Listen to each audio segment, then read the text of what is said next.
안녕하세요. 소리네 책방에 오신 걸 환영합니다. 오늘 소개해드릴 책은 손임천 작가님의 나는 나답게 살기로 했다 라는 책입니다. 이 책은 우리가 관계에 지쳐서 현타가 올 때 읽으면 되게 도움이 될 것 같은 책이었습니다. 복잡하게 얽혀있는 관계를 유지하려 애쓰다 보면 나 자체로 진실된 모습은 조금 덮어두고 누군가에게 보여지는 나로 살아가게 되기도 하잖아요. 그럴 때 가장 필요한 게 나를 알아가는 시간인데요. 이 책을 읽으면서 나라는 정체성의 줄기가 탄탄해지고 그로 인해 자존감도 쑥쑥 키워질 수 있는 시간이 될 것 같습니다. 그럼 시작해 볼게요.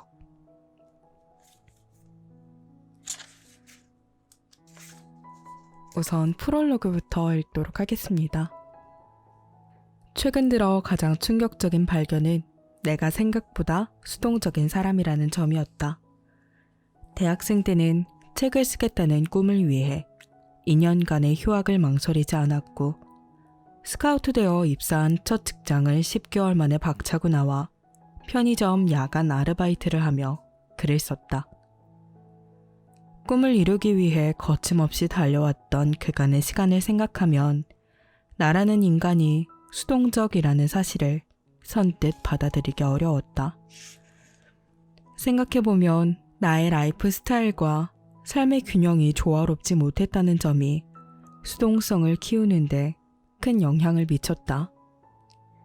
어쩌면 어린 시절의 상처를 보상하기 위해 부단히도 애쓴 게 아닌지 돌아보게 되었다. 나는 이 책을 쓰기에 앞서 나의 트라우마를 해소하고 과거의 이야기를 정리했다. 무엇보다 자신을 사랑하는 법에 대해 끊임없이 생각했다.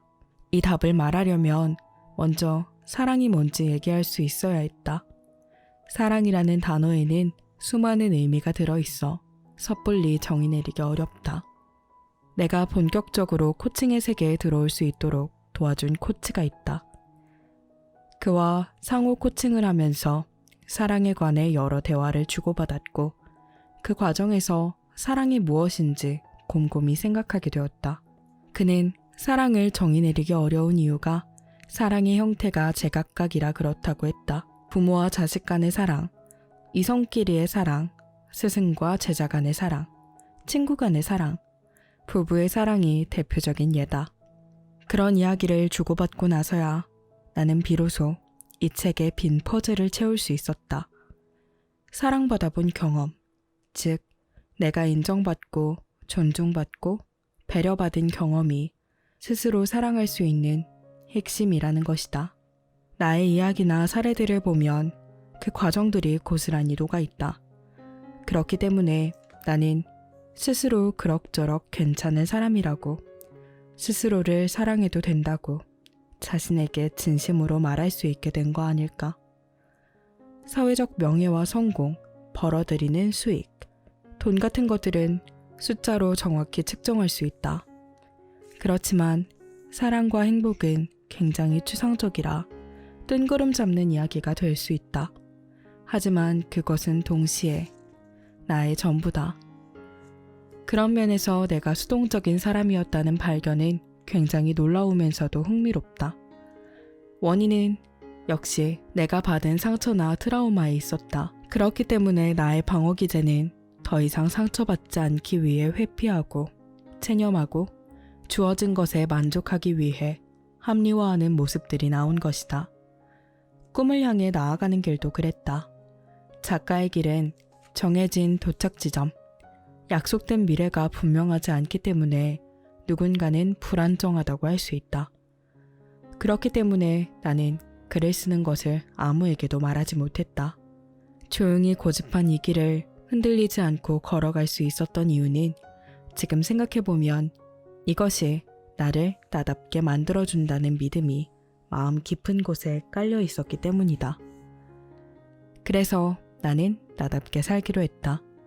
3년 전부터 마음속에 늘 떠다니던 이 문장은 결국 내게 하는 이야기이기도 하다. 행복, 사랑은 내가 나답게 살아갈 때 비로소 완성된다. 행복과 사랑이 충만한 상태에서 무언가를 선택하는 것과 억압과 강요로 불안정한 상황에서 무언가를 선택하는 것은 그야말로 천지 차이다. 쉬운 예로 부모가 제시하는 진로와 본인이 원해서 가는 진로는 그 삶의 질부터가 다르다. 나는 주변 사람과 부모님을 존경하고 존중한다. 그리고 내 꿈도 존중한다. 이 책을 펼친 당신에게 묻고 싶다. 당신은 지금 자유로운가? 정녕 나답게 살고 있는가? 당장 대답할 수 없더라도 시간이 갈수록 도화지 위에 그려놓은 그림들이 현실이 되길 진심으로 바란다. 그리고 그 여정에 이 책이 조금이나마 도움이 되었으면 좋겠다.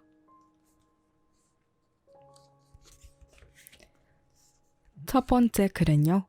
고요할수록 밝게 빛나다 라는 글입니다. 회사를 그만두어야 할지 계속 다녀야 할지 고민입니다. 더 배우고 경험의 능력을 키우고 싶은데 이 일이 내게 맞는 건지 확신이 들지 않아요. 무슨 일을 하더라도 최선을 다했어요. 사람들에게 그저 인정받고 싶었던 것 같아요. 이 단순한 사실을 알기까지 오래 걸렸고 알고 나니 이제는 어떻게 하면 좋을지 모르겠어요. 꼭 길을 잃은 어린아이가 된 기분이에요. 전문가도 아닌 내게 고민을 털어놓는 사람들이 제법 있다. 고민의 종류는 다양하다. 너무 외롭다. 나를 필요로 하는 곳이 없는 것 같다. 살아갈 이유를 모르겠다 등등. 정답은 다 다르겠지만 개개인의 정체성과 관련된 문제라는 사실만은 공통적이다. 우리는 좋든 싫든 크고 작은 집단에 소속되어 있는 개인이다. 그러므로 인간관계로부터 완전히 자유로울 수 없다. 요즘 시대에는 배가 고파서 힘들다는 사람은 보기 어려워도 친구가 없어서 힘들다는 사람은 쉽게 볼 수 있다. 연인과 헤어져 죽을 것 같이 슬프다고 하는 이들도 많다. 이렇듯 관계에서 오는 상실감과 공허함은 시대가 바뀌면서 점점 더 사회적 문제가 되어가는 중이다. 먹고 사는 일에만 몰두해 대인관계의 허무함을 채우지 못한 사람들의 마음은 점차 침울해지고 피폐해져 간다. 그러한 허전함 때문일까? 우린 휴대전화나 태블릿에 손을 놓지 않은 채 끊임없이 다른 사람들의 삶을 엿보고 내 삶을 전시한다. 일정을 끝내고 집에 돌아와 혼자 있는 시간에도 타인과 연결되어 있는 끈을 놓지 않는 셈이다. 외로움이나 고립감은 달래질지 모르지만 그 탓에 피로가 사라질 틈이 없고 소위 말하는 감정 소모에서 벗어나기도 힘들다. 이를 해결하기 위해서는 나 혼자만의 시간이 필요하다. 인간관계에 집착하지 않고 나 자신에게 집중하는 그런 시간을 확보해야 비로소 진짜 외로움이라는 감정을 대면하고 이를 치유할 수 있다. 그리고 여기서 더 나아가면 고독을 즐길 수 있게 된다. 나를 더 깊게 읽는 시간, 어지러운 마음을 정돈하는 시간이다. 혼자 지내는 것이 꼭 부정적인 감정과 쓸쓸함을 동반하진 않는다. 혼자 느긋하게 산책을 하거나 책을 읽는 등 미뤄왔던 여가를 즐기면 기분이 한결 나아진다. 그리고 그렇게 혼자의 시간이 충만해야 타인과의 관계 맺기도 바람직하게 이루어진다. 혼자 있을 때 무엇을 해야 할지 모르겠다면 할 수 있는 일에 집중하는 연습을 하면 좋다. 뭘 하든 시간을 낭비한다는 죄책감을 갖지 않으면 된다. 해보는 거다. 관계의 굴레에서 벗어나는 건 불가능하지만 통제는 할 줄 알아야 하지 않겠는가. 영어 단어 중에서 롤리는 쓸쓸한 외로움을 나타내지만 언론은 단독으로, 혼자의 힘으로 라는 의미를 지닌다. 같은 혼자라도 그 뜻이 다른 셈이다. 독립된 시간을 외롭고 쓸쓸한 시간으로 생각하지 말자. 오히려 내 마음과 내 할 일에 집중해보자. 내가 좋아하는 문장에도 답이 숨어 있다. 고요할수록 밝아지는 것들. 복잡한 세상 속에 혼자 고요히 머무는 시간. 이때 빛나는 건 나다. 나만이 할 수 있는 일에 집중하면서 새로운 나를 만나길 바란다. 나를 알아가는 것, 나에게 집중하는 것. 생각은 쉬운데 그걸 행동으로 옮기기에 참 어려운 것 같습니다. 다음 글은 나만의 속도로 살아갈 것이라는 글입니다. 식물은 주어진 환경에서 자신의 속도대로 자란다. 누가 알려주지 않아도 자라는 법을 스스로 터득해 꿋꿋이 성장한다. 영양분이 부족한 땅이나 흙처럼 완벽한 환경은 아닐지라도 춥거나 더운 날씨 등 꼭 맞는 기온이 아닐지라도 주변에 가능한 것들을 모두 모아 싹을 틔우는 원동력을 만들어낸다. 그래서 바위돌 사이에서도 싹이 트고 가파른 절벽에서도 꽃이 핀다. 인생이 도무지 풀리지 않는다고 느끼던 때가 있었다. 당시에는 이런 의문에 늘 휩싸여 있었다. 왜 내 손에 쥐어진 것은 아무것도 없을까? 다른 사람들은 항상 나보다 여유롭고 풍족해 보였다. 보이는 게 다가 아닌데도 혼자 비교하고 의미를 부여하면서 스스로를 괴롭게 했다. 확대 해석, 피해망상. 모든 사람이 미웠고 어떤 일도 하기 싫었다. 경쟁에서 뒤처진 것 같아 숨고 싶기만 했다. 그저 힘없이 할 수 있다라는 말만 되풀이할 뿐이라 비참했던 시절. 아무것도 할 수 없었으면서 습관처럼, 버릇처럼 그 말에 기댔다. 그저 그 말을 붙잡고 버텨냈다. 돌아보니 그 말이 나를 살렸다. 그래서 잘된 사람들이 힘든 시기에는 그저 버티라고, 오래 살아본 어르신들이 그리도 악착같이 버티라고 조언했나 싶다. 할아버지가 들려주신 말씀 중에서 기억에 남는 것이 있다. 자연의 순리에 맡기라는 말, 주어진 운명대로 살아가라는 말로 들렸다. 주변에서 자라는 식물, 특히 삭막한 환경에서도 피어난 꽃을 떠올려보자. 장석주 시인의 대추 하나이라는 시에서도 그런 상황을 엿볼 수 있다. 저게 저절로 붉어질 리 없다. 저 안에 태풍 몇 개, 저 안에 천둥 몇 개, 저 안에 벼락 몇 개. 우리도 마찬가지다. 저마다 다른 삶의 어떤 시기에 태풍도 맞고 천둥도 맞고 벼락도 맞아가며 대추가 붉어지듯 천천히 성숙해 간다.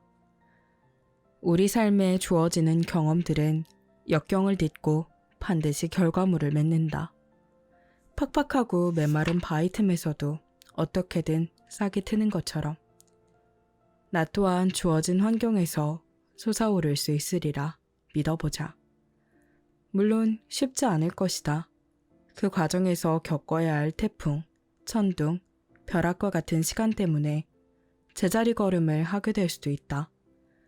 하지만 걷다 보면 분명 조금씩이라도 앞으로 나아갈 수 있을 것이다. 우리 삶의 성장은 멈추지 않는다. 힘들었던 시절 내게 가장 큰 위안이었던 건 식물처럼 인간도 삶을 완성하기 전까지는 성공과 실패를 알 수 없다는 사실이었다. 먼 미래라고 생각하는 것이 어쩌면 가까이에 있을지 모른다. 시간이 지나면서 성숙해지는 사람을 보면 그 과정 안에 무수히 많은 사연들이 숨어 있다. 그것이 성장의 이유다. 그러니 오늘 나만의 속도로 한 걸음씩 나아가자. 내가 걸어온 발자취만이 나에 대해 말해주는 증거니까.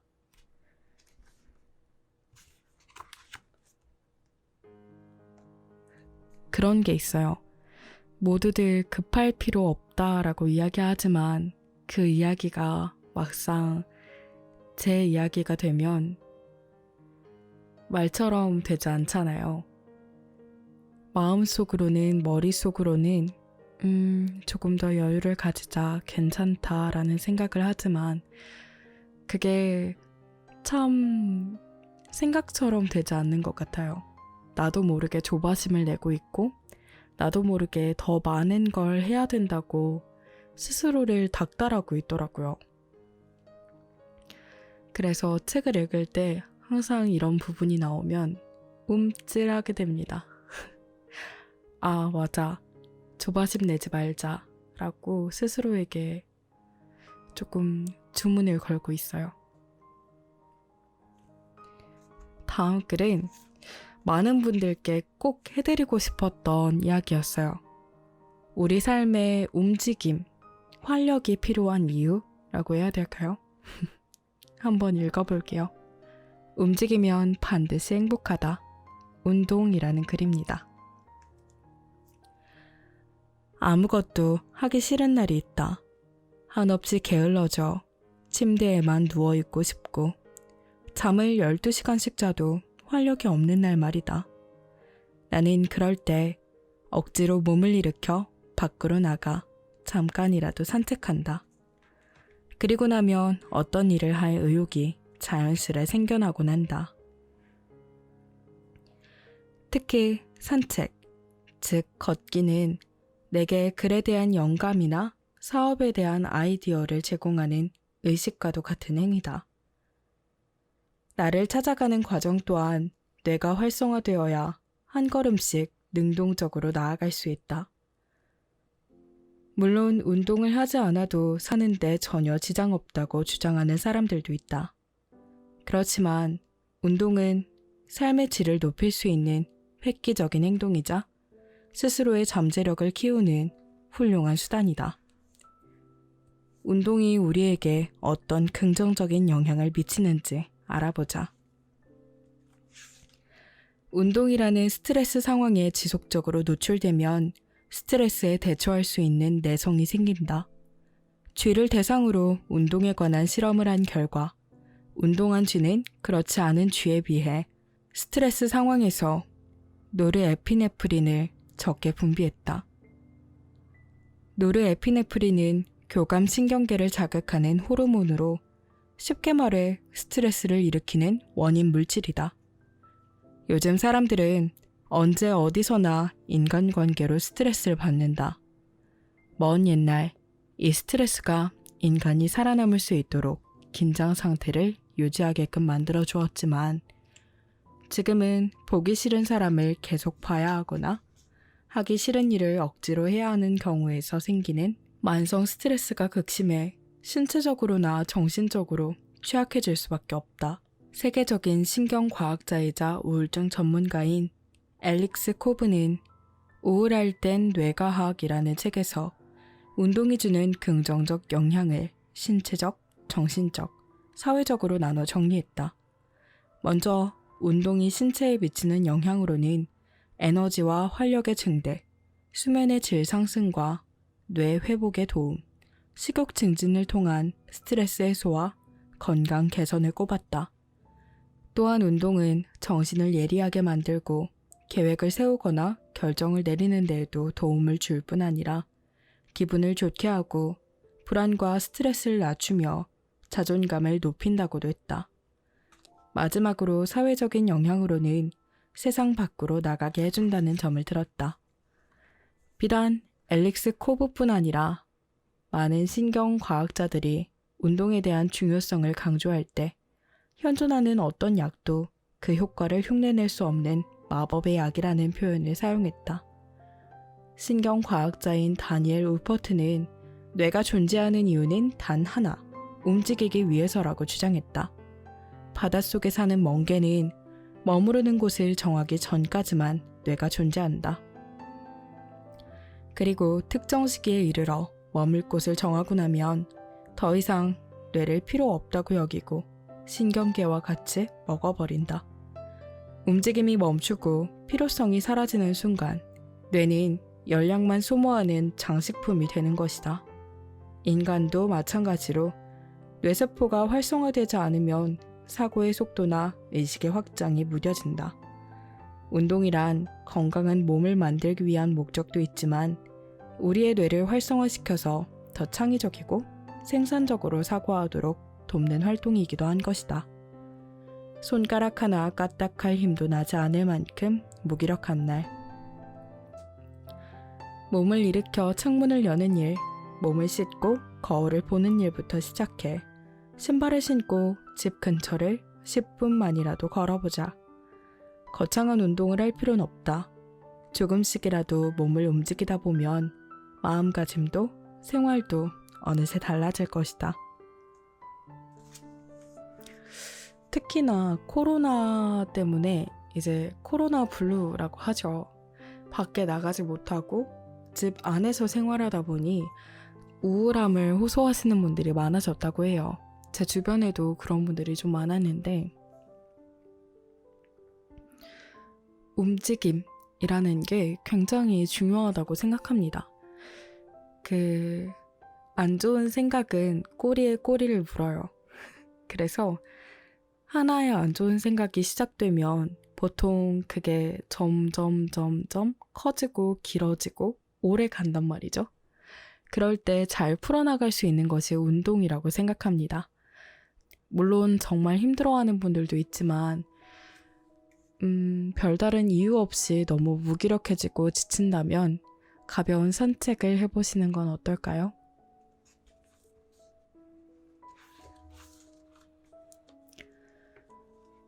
다음 글은 트라우마를 들여다볼 준비입니다.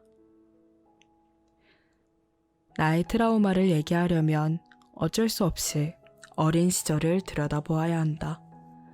평범하지 않았던 내 어린 시절은 더 자라고 나서 돌아보니 부끄럽진 않지만 그립지도 않았다.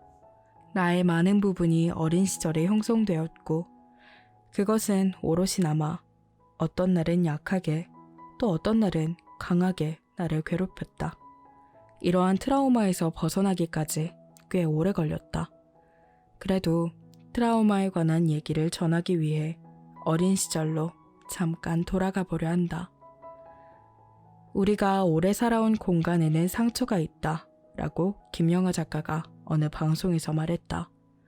그 말을 듣자마자 내 머릿속에는 10대 시절 5년 동안 살았던 집이 떠올랐다. 그곳에서 엄마랑 둘이 살았다. 바퀴벌레가 출몰할 때마다 깜짝 놀라곤 했던 그 좁은 집. 처음에는 바퀴벌레 퇴치약을 뿌리기도 하고 공간 활용을 한답시고 쓸데없는 물건들을 정리하며 나름대로 잘 지냈다. 그러던 어느 날 엄마하고 다투고 나서 집 앞에 작은 병원에 가서 의사 선생님에게 하소연을 했다. 엄마하고의 관계가 좋지 않은 시기였다. 이후 그 의사 선생님하고 친해져 병원에 자주 들락거렸다. 반면 집에서는 내 작은 방에 틀어박혀 엄마와 마주치는 시간을 줄였다. 좁디 좁은 방에 누워 창문 너머 바깥 풍경을 바라보던 기억이 난다. 당신 아는 넓은 세상으로 나가고 싶었다.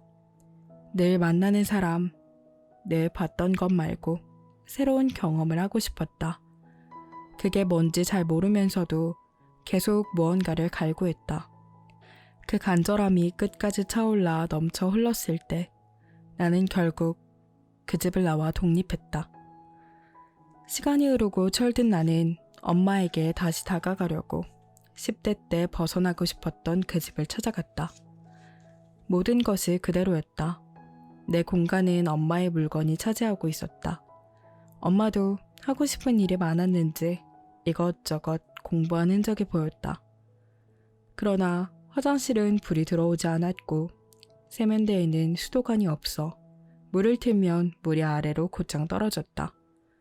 겨울인데도 찬물밖에 나오지 않아 엄마에게 물었더니 보일러가 고장나 고치는 중이라고 했다.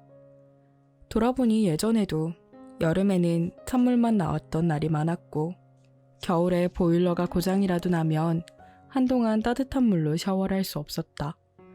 엄마는 아직도 이런 곳에 계셨구나.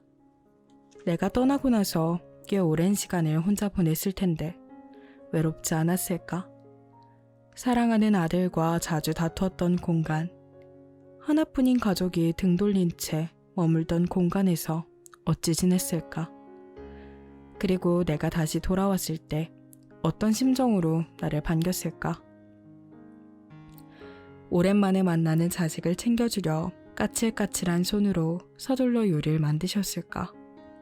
나는 혼자 잘 먹고 잘 살았는데 왜 매번 밥 먹었냐고 물으셨을까? 수많은 의문이 떠올랐지만 입 밖으로 꺼내지 못했다. 혹여나 다 잊고 지냈는데 내가 끄집어낸 꼴이 될까봐, 상처를 되새김질하게 될까봐 두려웠다. 그 순간 나는 내가 상처 많은 어린 시절로부터 벗어나지 못했다는 걸 알았다. 자존감에 관한 강연을 하러 어느 고등학교에 갔던 날, 끝나고 따로 사인을 하는 시간을 가졌다.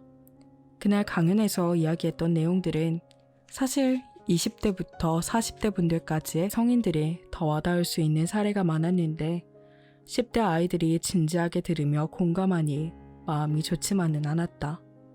어떤 환경에서 자랐기에 이런 무게감 있는 이야기를 그 나이에 이해하는 듯한 표정으로 들었던 걸까?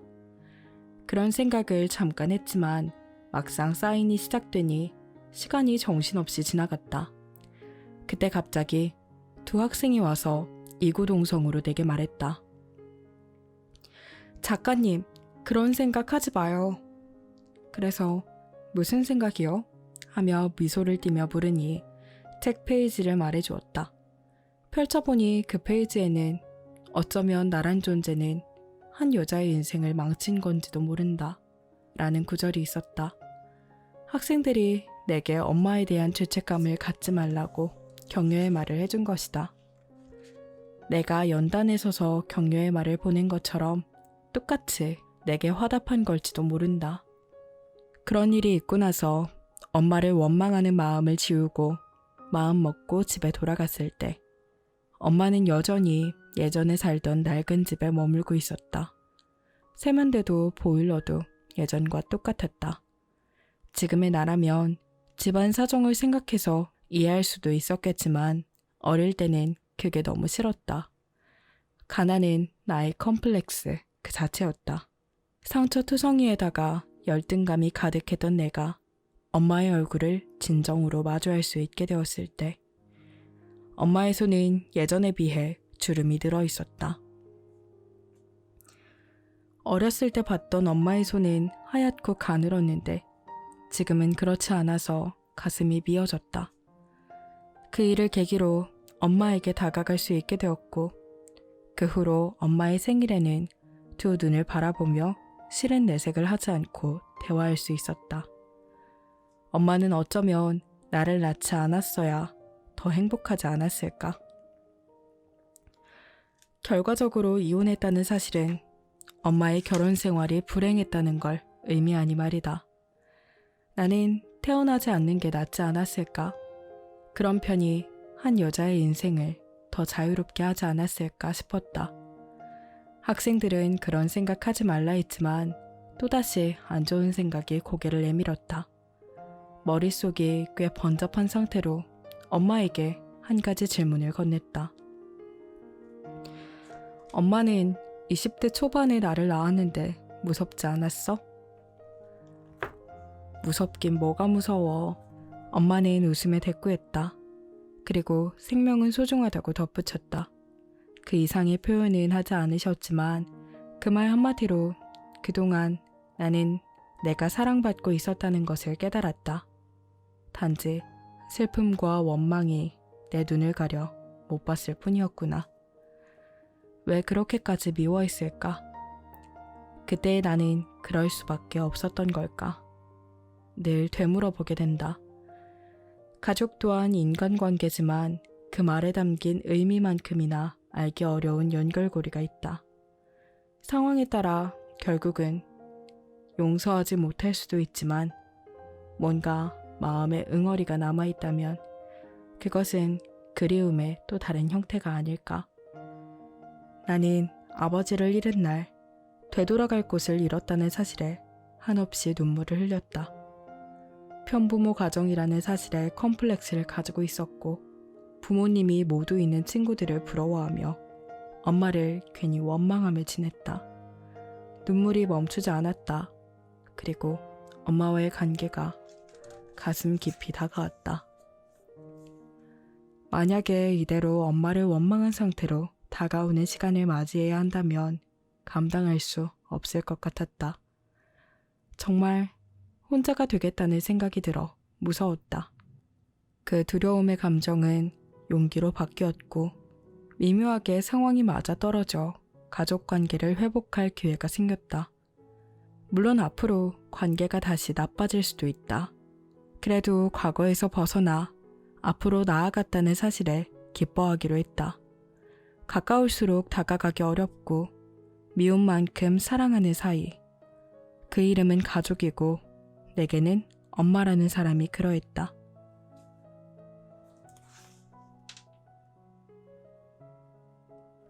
마지막 글은 열등감의 순기능입니다.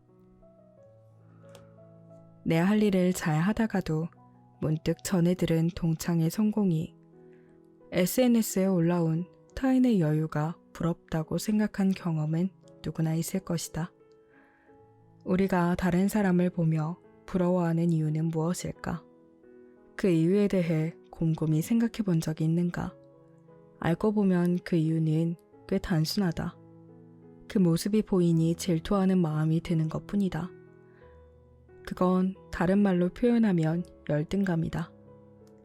나 역시 한창 인스타그램에 글을 연재하던 시절 다른 유명 작가들과 나를 비교하며 좋아요라는 결과물에 일희일비했다. 지금 생각해보면 참 부끄러운 일이다. 비교의 늪에 빠져 목적지가 없는 코스를 홀로 직진했으니 말이다. 그렇다면 열등감은 우리 인생에서 사라져야 하는 존재일까? 그렇지는 않다. 개인 심리학의 창시자인 알프레드 아들러는 감정에는 저마다 목적이 있고 우린 그것을 선택할 수 있다라고 했다. 아마 이 구절을 보면 어떤 사람은 짜증나서 책을 덮어버릴지도 모른다. 내가 많이 받는 질문 중 하나가 감정을 다스리는 방법인데 그 수요에서 알 수 있는 건 그만큼 사람들이 감정 때문에 고생하고 감정에서 벗어나지 못한다는 사실이다. 그럼에도 수많은 임상시험과 몇 사람의 스토리 속에서는 관점의 전환을 통해 감정의 노예가 되지 않고 능동적인 주체가 되어 살아가는 이들이 존재한다. 그들은 일종의 작은 자유를 터득한 셈이다.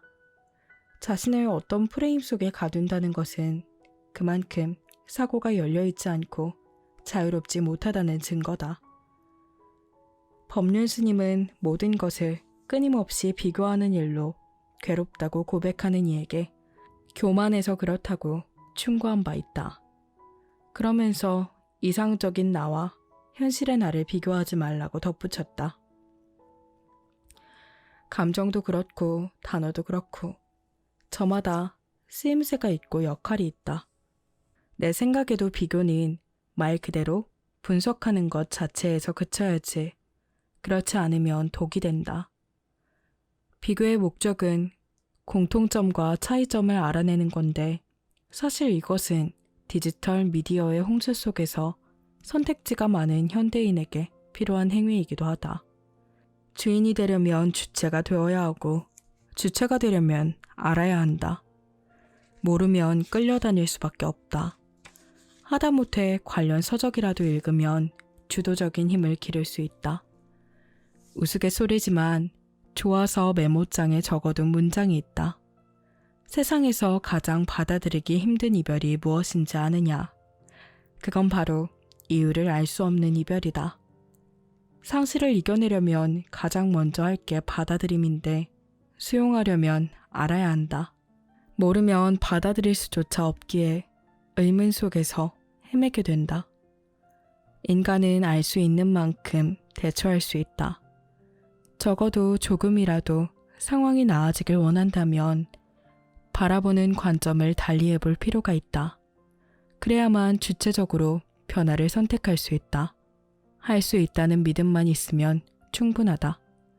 심리학에 열등감이라는 개념을 도입한 당사자인 아들러조차도 약한 육체 탓에 열등감에 시달렸다.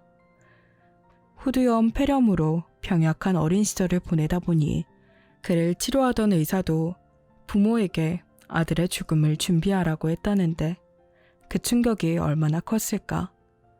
허약한 육체를 통해 죽음의 문턱까지 다가갔던 경험은 아이에게 열등감이라는 감정을 심었다. 그렇지만 아들러는 이 에너지를 극복 에너지로 삼아서 의사가 되었다. 인간은 평생 동안 자신의 열등감을 극복하여 자기 자신에게 보상하는 방향으로 살아간다. 따라서 열등감보다 완전한 존재로 나아가게 하는 에너지로 작용한다. 아들러의 이 말로 보면 열등감은 더 나은 내가 될 수 있는 원동력인 셈이다. 열등감이 느껴진다면 그건 부족함을 채우기 위한 확실한 신호다. 거기서 얻어야 할 건 그 감정을 솔직하게 인정하고 수용하는 것이다. 변화는 그로부터 시작된다. 타인이 나보다 뛰어난 부분에 대해 자신을 나무라는 건 별 소득이 없다. 열등감은 잘하고 싶은 마음, 더 잘 살고 싶은 마음 때문에 생기는 감정이다. 비교를 통해 분석이 끝났으면 이제는 스스로에게 시선을 돌릴 차례다. 내가 가지고 있는 강점과 보완해야 할 부분, 그리고 내가 무엇을 원하는지 살펴보자. 자신의 성공을 위한 에너지로 쓰일 때 열등감이란 감정은 제 역할을 한다. 열등감은 누구에게나 있는 감정이잖아요. 내가 가지지 못한 것, 혹은 나에게 없는 부분을 부러워하고 갖고 싶어 하는 것, 그건 되게 자연스러운 감정 표현이라고 생각해요. 저에게도 그런 부분이 있고 여러분에게도 그런 게 있겠죠. 이 책을 읽는 동안은 작가님의 이야기들이 굉장히 많이 들어가 있는데요. 그 이야기를 통해서 더 글에 집중할 수 있었고 더 공감을 할 수 있었습니다. 우리 중 누구에게 있을지 모르는 상처, 그리고 그 상처를 딛고 일어나는 과정에 있는 작가님의 이야기가 더 공감이 가고 눈길이 갈 수밖에 없는 부분이라고 생각합니다. 오늘도 작은 소리에 귀 기울여 주셔서 감사합니다. 여러분들의 오늘이 어제보다 반짝이는 하루 되길 응원하면서 저는 이만 물러가도록 하겠습니다. 안녕.